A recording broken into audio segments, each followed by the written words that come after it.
when you look at these pictures and these images that have come in from across the country yesterday, various cities and towns after Friday prayers, especially clashes that we witnessed in Ranchi, Uttar Pradesh, Saharanpur, in Kanpur as well, the violence that was witnessed last Friday and the repercussions that are still being felt, the after effects of it still being felt, Prayagraj yesterday as well.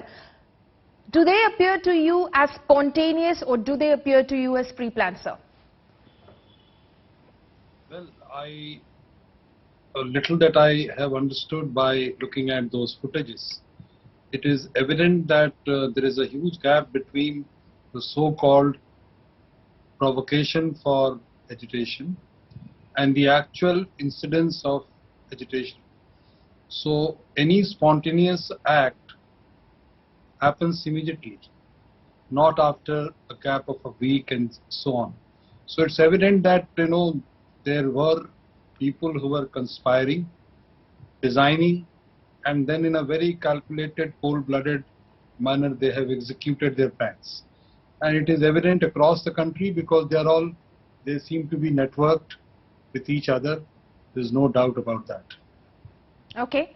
So in your opinion, of course, what you're saying is that if this was to be spontaneous, it should have happened immediately, possibly after the remarks that were said to be allegedly the provocation for these instances, but that did not happen. They seem to be happening 15 days after those remarks were made by the suspended BJP spokesperson Nupur Sharma, who, most of these protesters and those who are out in the streets claim to have provoked these instances. Naveen Chomal, do you agree with the analysis that has been just made and suggested by Mr. Uday Sahay?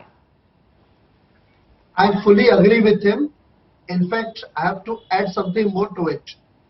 Kindly appreciate, it is a fact which needs to be told in open now, and I think all our law enforcing agencies know it very well, that since decades, the Muslim community has been storing arms in their houses. There are a lot of mullah, maulvi and religious. Follow me, do not allow statements on your show. Sir, Mr.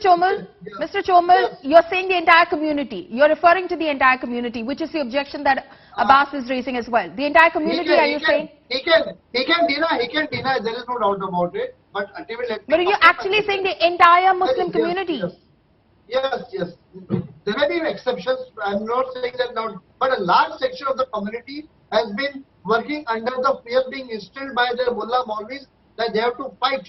And please appreciate that the religious leaders are still instigating the people that we have to basically create a scene of riotings and protests in this country so that this country doesn't stand in the world in a reputed manner for drawing the FDIs and investments, so the economic progress of the nation gets affected. So Nupur's remark. Okay, you're of course implying that there's a much larger design and this is much bigger than what we're seeing on the streets right now. Mr. Abbas? Now allow me to come to you. Okay, now allow me to come to you, sir. I think my name is called out, so allow me to come to you, please. First and foremost, Paulami ji, all the brethren of Bangalore city today here in Karnataka state, we had a meeting with the Commissioner of Police Bangalore. We had representation from the Jain community, the Sikh community, the Christian community, along with the Muslim community. And we told the police that we stand in solidarity and we appeal for peace. We are not looking at any form of protest taking place here, but we would want peace. Also, as a matter of fact, it is when debates like this, certain people like Mr. Naveen Chomal come out and blame a community for storing. So you can send any amount of police to my house or any of my brethren, you will find nothing. It is absolutely wrong when on a TV debate, such vitiating atmosphere is spread. Let us tell you, sir, we believe that there is a Ram in Ramzan and there is an Ali in Diwali. Also, let me take this position, Paulami on your show as an Indian and an Indian Muslim, that we condemn unequivocally, unconditionally, any form of violence which takes place in the name of protest. That is certainly not. Let me take this medium from your channel, ma'am, and tell you that our Prophet in his holy book says, Hubbul Watan, which means, my dear brethren, my dear friends, love for your country, live for your country, give your life to the country. Any form of violent protest is not only wrong in the society, but it is indeed Gustakh-e-Rasool. Also, as a matter of fact, we need to go ahead and respect the religions. I don't think so. Yes, anybody on this panel is not going to welcome the statement that you're making. It is definitely welcome. But what is happening on the ground is completely otherwise. Are you saying that these appeals of calm which are going out now, after these incidents have happened, are they going to have any impact? Because clearly, as Mr. Uday Sahay was pointing out, these don't seem to be spontaneous protests or riots that are breaking out after these protest calls are given. Absolutely, Paulamiji. The fact of the matter that this incident happened on May 27th, what we saw the BJP spokesperson coming out and making a statement, blasphemous statement indeed. The fact of the matter, what did we see here? Nupur's statement is just a mere excuse. Sir, I do not interrupt you. I'm sure you'll be allowed your time. You can speak then, sir. Allow me my time. I will hear you patiently. Thank you very much.